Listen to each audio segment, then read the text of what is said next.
Buenos días, profesor. El día de hoy expondremos el trabajo grupal sobre el caso Fujimori, con la alumna Andrea Álvarez, John Ponce, quien les habla, Janet Lupaca, Diego Portilla y Américo Núñez. Fueron 5 hechos por los cuales Alberto Fujimori recibió sentencias condenatorias. Por usurpación de funciones, donde la sala penal determinó que Fujimori ordenó a un militar suplantar a una fiscal para allanar ilegalmente la casa de Trinidad Becerra, esposa de Vladimiro Montesinos, donde desaparecieron muchos de los denominados Vladivideos. Por homicidio calificado con alevosía y secuestro. Se le impuso una pena de 25 años por las matanzas de Barrios Altos, hechos acontecidos el 3 de noviembre de 1991, donde 6 individuos encapuchados y armados irrumpieron en una casa en Barrios Altos debido a una supuesta vinculación con actividades terroristas. Ordenaron a los asistentes echarse al suelo y dispararon indiscriminadamente. Murieron 15 personas, entre ellas un niño de 8 años, y 4 quedaron gravemente heridas. Este hecho fue considerado como violaciones graves a los derechos humanos. Y el caso La Cantuta. Esos hechos sucedieron en la madrugada del 18 de julio de 1992, cuando miembros del Servicio de Inteligencia del Ejército y la Dirección de Inteligencia del Ejército, en su mayoría del denominado Grupo Colina, irrumpieron en las viviendas de 9 estudiantes y un profesor de la Universidad Nacional Enrique Guzmán Lavalle, La Cantuta, donde fueron sustraídos y posteriormente desaparecidos. Los restos de ellos fueron encontrados en fosas clandestinas un año después. Esto fue calificado como crímenes de lesa humanidad. Por peculado y falsedad ideológica, Alberto Fujimori reconoció haber entregado 15 millones del Estado peruano a su ex asesor Vladimiro Montesinos. Por eso se le impuso una pena de 7 años y 6 meses de cárcel. Delitos de corrupción y espionaje, por el espionaje telefónico a periodistas y políticos, por el pago a congresistas transfuga, por la compra de cable canal de noticias y la línea editorial del Diario Expreso. Fue hallado culpable del delito contra la administración pública. Diarios Chicha. Fue sentenciado por el desvío de fondos de las fuerzas y Sistema de Inteligencia Nacional para financiar un grupo de diarios para impulsar su reelección en 1995. Yo responderé la segunda pregunta, la cual nos indica sobre la teoría dogmática penal. En ella vemos que los jueces, según los fundamentos jurídicos 87, 88 y 89 del expediente 23 del 2001 de la Sala Penal Especial, podemos entender que desde esta teoría de la interpretación subjetiva es entendible que la sentencia posee un significado ya preexistente y estático, de manera en que el juez halla y descubre en el sentido normativo los fundamentos de esta teoría. Para ello utiliza los siguientes criterios hermenéuticos.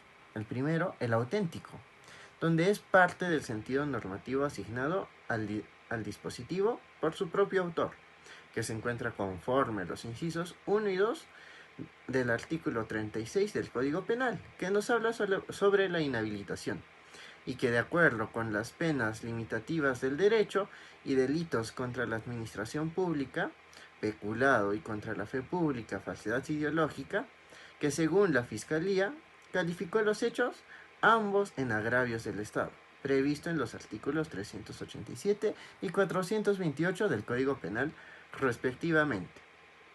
También se cuentan con los criterios históricos, estos sí más llevados específicamente a los casos de Barrios Altos y La Cantuta, que revela en base a forma cómo se ha venido entendiendo el enunciado normativo, ya que la Sala Penal realizó el análisis de los hechos probatorios, llegando a afirmar que en la actualidad corresponde a la figura de crímenes de lesa humanidad. Los crímenes de lesa humanidad están codificados desde el Estatuto de Nuremberg, en el artículo 6.c. Por ello, asumimos que se trata de un criterio histórico y que se da debido a la resolución de la Asamblea General de las Naciones Unidas. El artículo 7.1.g del texto de elementos de criterios del Estatuto de la Corte Penal Internacional señala qué son los crímenes de lesa humanidad. Además, la Corte Interamericana de Derechos Humanos, precisamente en el seminal de estos casos, Barrios Altos, en su sentencia del 14 de marzo del 2001, confirma la jurisprudencia de la Corte Interamericana de Derechos Humanos en el caso Mirna Mac contra Guatemala y en el caso Almosaid Artellano contra Chile. En la teoría dogmática penal del tipo subjetivo, el límite entre el dolo y la culpa está constituido por las modalidades del dolo eventual y la culpa consciente, de forma que la diferencia sustancial radica en el aspecto volitivo y conativo, puesto que en el dolo eventual el autor se conforma con ese resultado y no hace algo para evitarlo. En cambio, en la culpa consciente, el agente confía en que ese resultado no se producirá y actuará para evitarlo. En el caso de Alberto Fujimori, se configura un dolo eventual, ya que al tener el dominio sobre el aparato organizado del poder, que es el Servicio de Inteligencia Nacional, su actuación al margen de la legalidad dictó políticas y órdenes de eliminar a civiles sospechosos de ser terroristas. Sin embargo, al dictar dichas normas, los documentos del supuesto fusilamiento a Abimael Guzmán Reynoso se elaboraron como parte de una operación psicológica de inteligencia manejada por el CIN, pero no hubo la intención de quitarle la vida, sino todo lo contrario. Se dispuso el respeto a la integridad física de los capturados conforme a las directivas dictadas por su despacho.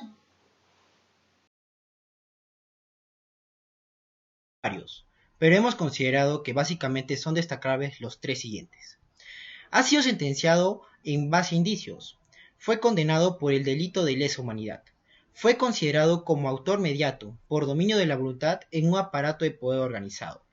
Respecto a que ha sido sentenciado en base a indicios, así lo señala de manera expresa la propia sala, en el fundamento 658 de la sentencia. Los juzgadores han sustentado su fallo a prueba indiciaria. Esto quiere decir que sucedió un hecho no directamente probado a partir de otro hecho conocido y probado en el proceso, utilizando para ese paso los criterios de la lógica y de la experiencia. Habiendo verificado, según se consigna en la sentencia, la concurrencia de los supuestos que se requieren, que son la existencia como regla general de una pluralidad de hechos base y hechos indicios, debidamente acreditados, la racionalidad de la indiferencia obtenida entre los hechos indiciarios y los hechos consecuencias de existir una conexión natural que permita efectuar la indiferencia según ninguna otra posibilidad alternativa razonable. Además, se debe tener en consideración la valoración de indicios, como es obvio. No se debe efectuar aislando uno a uno los indicios de cargo. Estos deben ser valorados en su conjunto. La atendibilidad de la máxima de experiencia, como vincula el hecho base con el hecho consecuencia. Después, el haber sido considerado como autor mediato por dominio de la voluntad en aparato de poder organizado, se concluyó que Alberto Fujimori tenía tal condición como así lo destaca en su fundamento 745 de la sentencia. El autor mediato quiere decir quien causa un resultado sirviéndose de otra persona como medio o instrumento para realizar la ejecución. Por tanto, si los asesinatos de Barrios Altos y La Cantuta se ejecutaron dominando la voluntad del mismo aparato del poder organizado y con modus operandi propio, por ello es que los jueces al final deciden sentenciar a 25 años de prisión a Alberto Fujimori. Como resumen, los criterios aplicados por los jueces para sentenciar a Alberto Fujimori fueron la prueba indiciaria y el fundamento de autoridad mediata por el cual Fujimori daba el consentimiento de las otras fuerzas para llevar a cabo sus planes.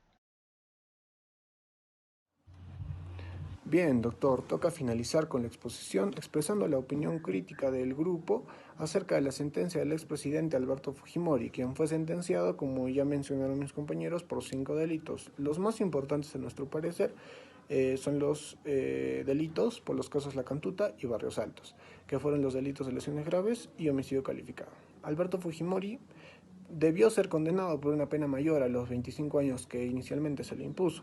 Lo que sucede es que se le condena por el delito de lesiones graves, que tiene una pena muy diferente a ser condenado por un delito de lesa humanidad. recordando lo dicho por mis compañeros, señalan que la teoría que se utilizó para la sentencia de Alberto Fujimori fue la teoría de la dogmática penal del tipo subjetivo, ya que los delitos de lesa humanidad y considerando los elementos subjetivos del caso concuerdan, estos de alguna manera fueron tomados en cuenta por la Corte en el momento de la sentencia. Sobre el particular, el artículo 7.1g del Estatuto de la Corte Penal Internacional establece que, a los efectos del presente estatuto, se entenderá por crimen de lesa humanidad cualquiera de los actos siguientes, cuando se cometa como parte de un ataque generalizado o sistemático contra una población civil y con conocimiento de dicho ataque. Generalizado lo entendemos como que a gran escala y sistemático como que hubo una cierta organización. Este artículo además precisa lo anterior al establecer como elemento mental del crimen de lesa humanidad de asesinato, así como de las otras conductas, lo siguiente: que el autor haya tenido conocimiento de que la conducta era parte de un ataque generalizado o sistemático dirigido contra una población civil o haya tenido la intención de que la conducta fuera parte de un ataque de este tipo, lo cual ocurrió con el expresidente, ya que él conocía y sabía lo que pasaba. Si retrocedemos en la historia, él mismo, con carácter soberbio, salía a reconocer públicamente que ocurrían este tipo de delitos, pero señalaba que estaba combatiendo contra el terrorismo. Muy bien, por otro lado, al no contemplar esta figura de delitos considerados de lesa humanidad en nuestro Código Penal, la defensa del condenado Alberto Fujimori pretendió que la calificación de crímenes de lesa humanidad viola su principio de legalidad penal. En realidad, de una lectura de la sentencia condenatoria se desprende que el tribunal, en claro respeto a las exigencias constitucionales del principio de legalidad penal, examinó el asunto y subsumió la conducta típica de Alberto Fujimori únicamente en las figuras penales ya mencionadas, incorporadas en nuestro ordenamiento punitivo ordinario en ese momento, que son los de asesinato y lesiones. Por lo mismo, si algo se desprende de la decisión, no es sino contrariamente un evidente apego al principio de legalidad.